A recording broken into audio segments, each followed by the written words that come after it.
Дараагийн бичлэгтээ тавтаа морил.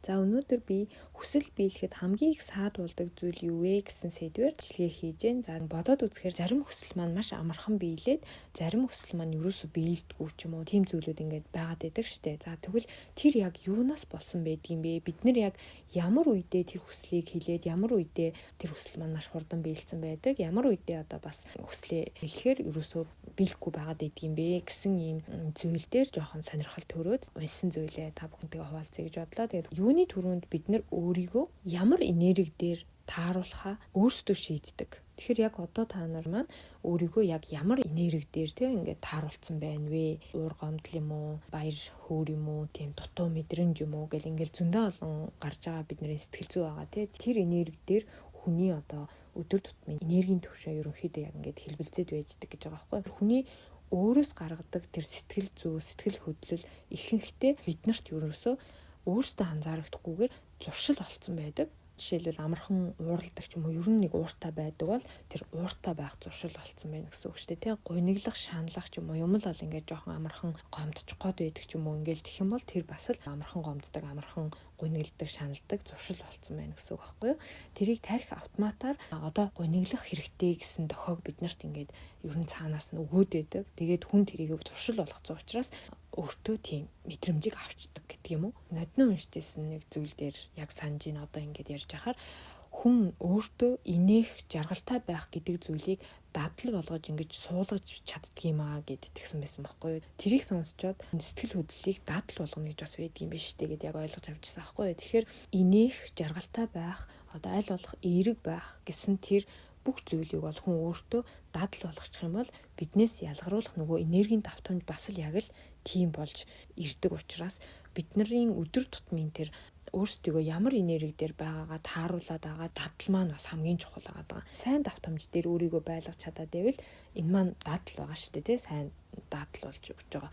Муу зүйл дээр баян ингээд тогтоод идэг бол тэр маань жоохон муу зуршил маягийн болчиход байгаа, тий? Юуны түрүүнд өөртөө нэг төр зогсолт хийгээд өөрийнхөө зуршил юу вэ? За цаашид дадал болгох зүйл юу вэ гэдгээ нэг тодорхой болгоод авбал бас их зүгээр юм шиг санагдсан. Ямар сэтгэл хөдлөл надад илүү давмгай байна ч гэдэг юм уу те. Ямар хуу сэтгэл хөдлөлийг би илүү их гаргаад байна ч гэдэг юм. Ингээд нэг бодоод үзээд тэгээд яг дадал юм уу зуршил юм уу гэдгээ болгоод ингээ явах юм бол өдөр тутмын бидний гаргаж байгаа тэр дадал зуршлаас энерги маань яг тэн дээр ингэж тогтож явж идэг гэсэн юм утга байгаа байхгүй юу. Жишээ нь одоо амархан гомдох те. Бусдаас ямар нэг юм хүлээгээд идэх ч юм уу. За тийм байх юм бол за би жоохон бусдаас юм хүлээх гэдэг юм байна. Амархан гомдох гэдэг юм байна. За эннийхээ оронд би яг тийм мэдрэмж ингээд надад төрөх юм бол талархаж баярлаа гэдэг зүйлээр солиоч гэдэг юм уу те. Ингээд бодоод үзэх юм бол нөгөө мэдрэмжээ ирэхээр ингээд таних нь байна шүү дээ. Нөгөө мэдрэмж маань ирж гин. Ер нь өөртөө тэгж ажилдаг байхгүй юу? Ер нь маш олон сэтгэл судлалын хүмүүс энийг бол зөвлөдөг. Өөрийнхөө нөгөө ирж байгаа тэр мэдрэмжийг чи байж тээ. Нөгөө чи юу гэд ингээд таниад яг тэр мэдрэмжээ ирэхэд талархъя гэдэг имийг ингээд дадал болгочих юм байхаар шууд тэрийгээ солиод талархах мэдрэмж болгочдөг байхгүй юу. Тэгэхээр энэ бол маш гоё үр дүнтэй гэж бодож байна. Тийм болохоор та бүхэн бас туршаад үзээрэй. Сөрөг зуршил гараад ирэхээр тэр тоолондоо тэрийгээ эерэг дадал болгох дасгал гэх юм уу. Ингэх нь ер нь юунд хэрэгтэй вэ гэхээр нэгдүгээрт тэр чигээрээ сөрөг болоод сөрөг давтамжинд орхоос бидний сэтгэл зүг сэргийлж өгч идэг байхгүй юу. Хоёрт болохоор амьдралдаа өөртөө эерэг дадал суулгаж өгч байгаа гэсэн үг. Гуравт нь нөгөө эерэг дадал суулгаж өгснөөр юу өөрчлөгдөх юм гэхээр бидний нөгөө гаргаж байгаа энерги тэр чигээрээ эерэг давтамжаар дүүрээд цаашлаад амьдралдаа одоо эерэг зүйлийг татна гэсэн юм гоё үр нөлөөтэй холбоо уял дата зүйл байгаа байхгүй юу. За тэгэхээр бидний хүсэл биелэхэд хамгийн их саадуулдаг зүйл энерги болж таарж байгаа. Бидний амьдрал яг тэр энергийн дагуу өөрчлөгддөг гэдэг зүйлийг бол бид нар одоо ойлгодог болсон тий. За тэгвэл тэр энерги одоо яаж бид нар тааруулж тохируулж ингэж барьж чадах вэ гэдэг зүйл дараагийн шатанд гарч ирж байгаа байхгүй юу. За энерги өндөр болгочлоо. Тэгээд өнөөдөр ганцхан өндөр байгаад маргааш бас доошлжвал яах юм те. Тэгэхээр бид нар өөртөө тэрийг дадал гэдэг зүйлээр одоо тогтоож барьж өгнө гэсэн үг байхгүй юу. Дадлыг өөртөө суулгаснаар өөртөө тэр сөрөг сэтгэл төрүүлэх зүйл юм уу, ямар нэгэн хүний үг, хандлага, ер нь таагүй зүйлийг ингээд сонсож харах гэдэг нь аль болох багасаад ирдэг болохоор өөрсөндөө энэ энерги тогтворжуулах дадлыг суулгана гэсэн үг. Бид өөрсдөө л ерөөсөө өөрсдийнхөө амьдралыг өөрчлөх тийм чадал хүч байгаа шүү дээ, тий, өөр хинж биш. Өөртөө л бид нэр өөрсдийнхөө сэтгэл зүйд хариуцлага хүлээх тийм одоо үүрэгтэй байгаад байгаа шүү дээ, өөр хинж биш, тий. Тэрийг ингээ бас маш сайн ойлгох хэрэгтэй гэж бодож байна. Ингээд бодцохоор хүн хинд ч юунд ч ер нь бол найдах нь багасчдаг. За тэгэхээр дээрэс нь өөрийнхөө сэтгэл зүйд өөрөө маш хариуцлагатай хандаж чаддаг болчдөг гэсэн үг. Өөрөөр хэлбэл сонгосон энерги өдөр тутам барих гэдэг зүйл бол хамгийн чухал учраас дадал болох хэрэгтэй л гэдэг.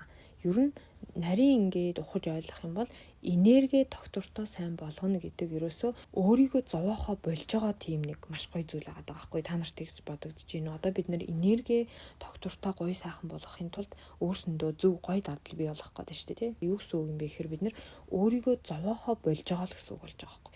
Нөгөө сөрөг зүйл сэтгэл зүйн дарамттай айдас янз бүрийн гомдол байгаад байна гэдэг чинь бид нэр тэр нөгөө талаараа биднэрт юу хэлж байгаа гэхээр өөрийгөө зовоогоод байгаа л зүйл болж таарж байгаа. Тэгэхээр гомдол айдас шанал дээр хүн төвлөрөх юм бол юу болох юм те, биднийг доош нь татна, ойлголт хүлээн зөвшөөрөл итгэл хүндлэл дээр төвлөрч чадах юм бол биднийг дээш нь татна гэсэн үг шүү дээ. За тэгвэл одоо энерги яаж тогтоож барих вэ гэдэг зүйл гарч ирж байгаа байхгүй юу? Дотроосоо гаднаасаа гэд хүн ерөөсөө хоёр зүйл дээр энерги тогтворжуулж барих боломжтой юм байна. Нэгдүгээрт нь болохоор гаднаасаа бид нар энерги арчилж тогтворжуулах гэсэн үг. Биеийн арчилгааг маш сайн хийж өгөх гэж байгаа. Энерги өндөр болчлоо гэд ингээ орхичих биш, өдөр тутамдаа биеийн арчилгаа гэдэг зүйлийг маш сайн хийж өгөх. Энэ нь өөрийн сүнсэн биеэ маш сайн арчилж байгаа гэсэн үг болж байгаа. Биеийн арчилгаанд одоо юу орж болох вэ гэхээр биедээ зөв зүйлийг ууж идэх, те, ус уух, хэрэгтэй витамин авах гэдэг ч юм уу. Гой үнэртэн, гой одоо ароматай зүйлээр өөртөө массаж хийж өгөх, нүүрэндээ, биендээ хүний энерги өндөр болоход дагаад хүний арьс ч гэсэн ингээд гэрэлтэд ирдэг. Та нар тийг сонсч ирсэн үү? Дараад нь болохоор дасгал хөдөлгөөн хамгийн бүр чухал зүйлд орж байгаа байхгүй юу? Йог хийж болж гин, сонголт байж болж гин, өөртөө ингээд тохирох дасгалаа хийгээд зүгээр алхсан ч болно. Ер нь бол өөрийнхөө биеийг хөдөлгөөд алхаад аль болох биендээ маш сайн арчилгаануудыг тогтмол ингээд хийж өгж занших гэсэн үг.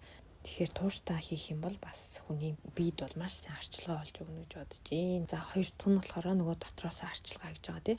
Дотроос арчилгаа гэдэг нь ерөөсөө хамгийн их өөртөө анхаарах маш чухал арчилгаа болж байгаа байхгүй юу? Дотор хүнээ сонсохгүйгээр, хайрлахгүйгээр бие гаргуунд нь гаргаад ах юм бол ерөөсөө таны энерги доктортой байж чадахгүй гэж байгаа.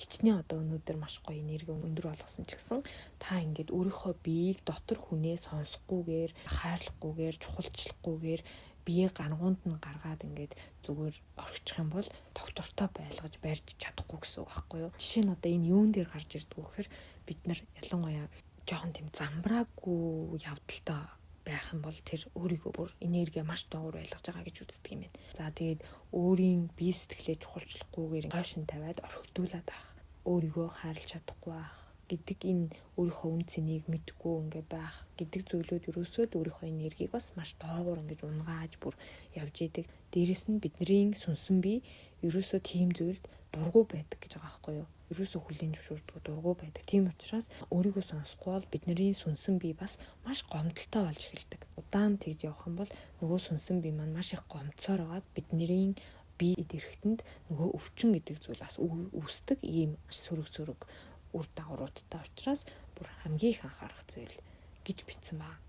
Өөрийнхөө би ийм хүн гэдгийг ерөөсөө тодорхой болгоогүй бусдын санал бодол үзэлд ерөөсөө ингээд зүгээр тааруулаад урсгалаараа явдаг зүйл бас хүний энергийг ерөөсөө доктортой байлгаж чаддгүй хамгийн бас нэг асуух зүйлд ордог юм байна л да. Яагаад гэдэг вэ гэхээр өөрийнхөө юу хийхийг мэдэж сонсоогүй, тэгээд өөрийнхөө дотор хүн яг юу хүсэж байгааг ойлгоогүй учраас зүгээр л бусдын санал бодолд ингээд дагаал өөрийгөө ингээд гаргуунд нь ч юм уу ингээд за яасан ч явах тэгээд ингээд явж идэг гэж байгаа байхгүй. Тэгэхээр яг бусдаа ингээд санал нийлээд яваад айгу нийт юм шиг байдаг юм шиг боловч яг үүндээ дотор хүн нь болохоор маш олон өөр одоо хүнийг ингээ хүсээд идэг, чи ингэх ёстой шүү гэдэг. Тэрийгэ бүр ингээ сонсохгүй цааш нь дараа ийцсан байдаг учраас өөрийнхөө би яг яаж явах ёстой хүү юм болоо.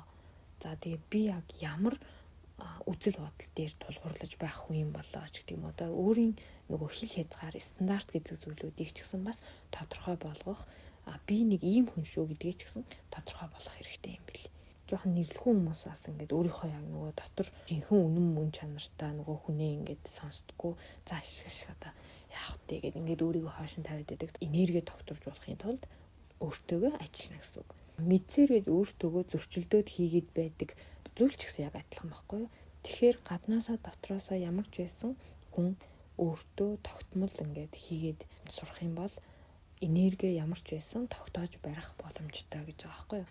За тэгээд явандаа аажмаар өөрөө ингээ хянахгүй байсан ч гэсэн бүх зүйл зөв урсгалдаа ороод эерэг байдалд ингэж орсон байдаг. Тийм учраас сөрөг болох ч юм уу сөрөг зүйлийг ингээд өөртөө шингээж сонсож авах нь хүртэл бага болчдөг гэсэн үг. Одоо ингээд нэг тийм сөрөг юмны дундуур ингээд хөгжим сонссон юм шиг эсвэл нөгөө чих дүнгнээд нэг юм ингээд сонсдгоо шүү дээ. Яг тэрэн шиг ингээд яваад өнгөрөх бүр чадвартай болчдөг гэж байгаа байхгүй юу? Хүний хүсэл яагаад биелдэггүй вэ гэхээр хүсэл гэдэг зүйл та маш хүчтэй хүссэн учраас биелдэг зүйл биш юм аа. Харин дотооддоо аль хэдийн бүх зүйлийг зөвшөөрсөн, дотооддоо аль хэдийн өөрийгөө олсон, дотооддоо би ямар хүн бэ гэдгээ мэдсэн тийм энерги дээр та өөрийгөө тогтоож барьж чадсан цагт хүний хүсэл биелдэг болдог юм аа гэж байгаа байхгүй юу. Тийм болохоор энерги тогтвортой байлгаж чадаагүй бол хичнээн хүчтэй хүссэн ч биелдэг зүйл биш гэж байгаа байхгүй. Ямар энерги дээр байж чадах юм бол хүсэл ер нь биелэх нь их байдаг вэ гэхээр тайван яарахгүй энерги, айдас, сандрал, гомдол, янз бүрийн одоо тийм зүйлүүд байхгүй та өөрөө дотооддоо амар амгалан болсон цагт бүх зүйл хурдан хөдөлдөг. Хоёрт нь өөрийгөө хангалттай гэж мэдрэх энерги бүх зүйлийг хурдан хөдөлгдөг. Маш их хүсээд авах тусам тэр маань дутагдж байна гэдэг энерги гаргаад идэг учраас биелдэггүй магадлал бас байдаг гэж байгаа байхгүй юу. Өөрийгөө хангалттай, өөрийгөө үн цэнтэй гэж мэдрэхгүй бол тэр янз бүрийн одоо нэг бие сэтгэл бүх зүйлийг гаргуун гаргаад яваад иж болохгүй гэдэг зүйл гарч ирж байгаа. Гуравт нь болохоор хүчлэхгүй урсгалаар нь байдаг энерги бас юмыг маш хурдан хөдөлгдөг. Хүсэл биелэхэд маш их түлхэж болдог.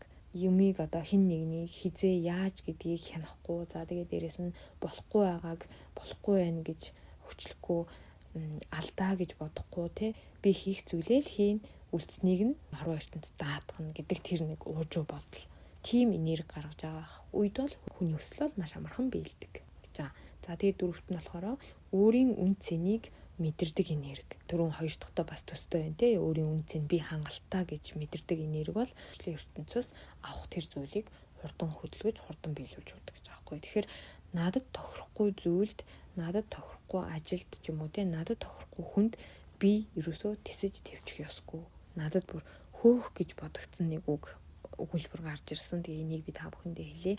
Хүний хүсэл биелэх боломж гэдэг өөрсдийгөө харж буй хэмжээнд бидэнд ирдэг гэж байгаа байхгүй юу. Тэгэхээр та өөрийгөө яаж харна, та өөрийгөө хэр их хэмжээнд үнэлж харна, тэр чинээгээрээ бидний хүсэж байгаа хүсэл ирдэг гэж байгаа байхгүй юу. Тэгэхээр бидний хүсэж байгаа зүйл тэгж их биелэхгүй биднэрт одоо хорвоо ертөнцид ийм жижигхэн л зүйл ирээд байна гэдэг чинь бид нэр өөрийнхөө дотор хүнийг маш жижигхэн л байлгаад байгаа гэсэн үг байхгүй юу.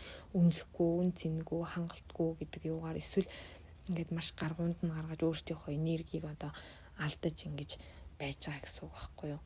Тэгэхээр бид нэр ерөөсөө өөрсдийнхөө дотор байгаа тэр дотоод хүн гэдэг зүйлээ томсгох тусам бидний хүсэл бүр л илүү талаацтайгаар яг тэр хэмжээгээр биелж явна л гэсэн үг болж таарж байгаа байхгүй. За тэгээд хүсэл биелэхэд хамгийн их саад болдог зүйл юу вэ гэж байгаа. Тэгэхээр тэр нь би бэлэн биш гэсэн дотоод бодол таны хүслийг биелэхэд хамгийн их саад болдог. Би бэлэн биш, би хангалтгүй байна, би үн цэнэгүй гэсэн тэр дотоод мэдрэмж, дотоод сэтгэл зүй гэдэг зүйл тэр бидний бодол ухамсар ерөөсөө бидний хүслийг биелэхэд маш их саад болдог зүйлээ гэсэн байна. Тэгэхээр энэ бодлыг багасгахын тулд юу хийх хэрэгтэй вэ гэхээр өдөр тутамдаа тэр энергийг тогтворжуулах, барих, тааруулах гэдэг зүйлийг хийх нь чухал болж таарж байгаа байхгүй юу. Тэгээд тэр энерги барьж тогтворжуулахын тулд гаднаасаа дотроосоо өдөр тутамдаа тогтмол хийх зүйл байна. Дээрээс нь өөрийнхөө сэтгэл зүйд маш гоё зөв дадлыг суулгаж өгөх хэрэгтэй байна гэдэг зүйлүүд маань л тавчхандаа маш чухал зүйлүүд болж ирж байгаа. Тэгээд дараагийн бичлэгээрээ дахин уулзцгаая. Энэ хүртэл сонссон та бүхэндээ маш баярлалаа.